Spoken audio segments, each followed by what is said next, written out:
So since the inception of Medik8 as a brand, as a company, we were really fortunate that our founder, Elliot, was and is very passionate about sustainability. He's traveled, he's a certified PADI master diver, and he's really passionate about protecting the planet, for our current generation, but more importantly, for the future generation. And I think he baked that in as part of the fiber of the company from the beginning. I think that happens often with the, founder-led companies, that they sort of grow in the likeness of the founder, and that definitely has been part of who we are as a company. I think where things sort of got turbocharged in recent times was that when I joined the company about a little less than a year ago, we were moving from that phase of intrinsically wanting to do good to the phase where we're thinking about things in a very structured, very strategic manner, and sustainability is absolutely being baked into the sort of strategic priorities of the company.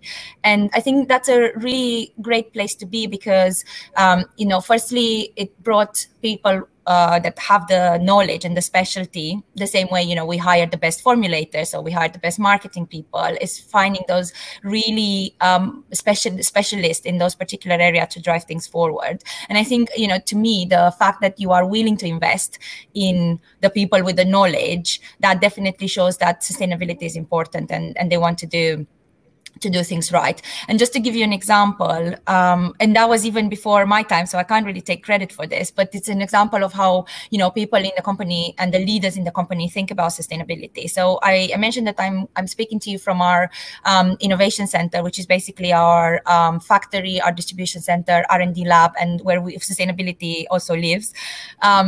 And we moved in this building in September last year, and it's been a long-term process. But the whole idea of this building was from the beginning, first of all, because it's going to be our home for a very long time, but we wanted this building to be as sustainable as possible. So it's been built by a company that was zero carbon in the construction phase. We have solar panels, we have electric charging points, we have a reverse osmosis machine, and we use the water for gray water for the sort of toilets and so on. And even the carpets are made with recycled fibers. And so a lot of thought has been put into how can we do the right thing when we are making such a big investment, to make sure that it's there for the future, but also, it has as low an environmental impact as possible. And, this wasn't driven by me. It wasn't driven by, the sustainability objectives necessarily, because this has happened way before we sort of updated our sustainability strategy. And this is exactly, a really good example of how sustainability is sort of being baked into sort of everyday decisions, and again, not by sustainability people, by the people that care about the hard things like operations and money and so on.